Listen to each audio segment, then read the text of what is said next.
Hello friends, जय माँ माणिकेश्वरी। आज मैं इटा बिरयानी बनाऊे देखून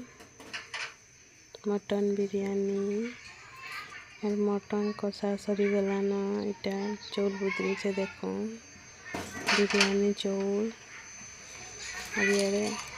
तेल की सब मसला मसली पके करी गोटा मसला सब और प्याज अदा लहसुन पेस्ट करी पैन दे दीछे जीते चौल नहीं तार डबल पैन दीछे और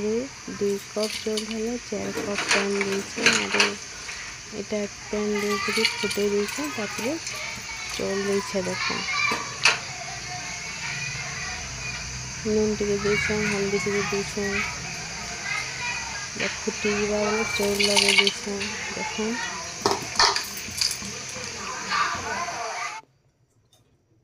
फुटीगला के भल करी पैन मारीगला के देखो मटन दे दीछे इटा दही रायता करी दही से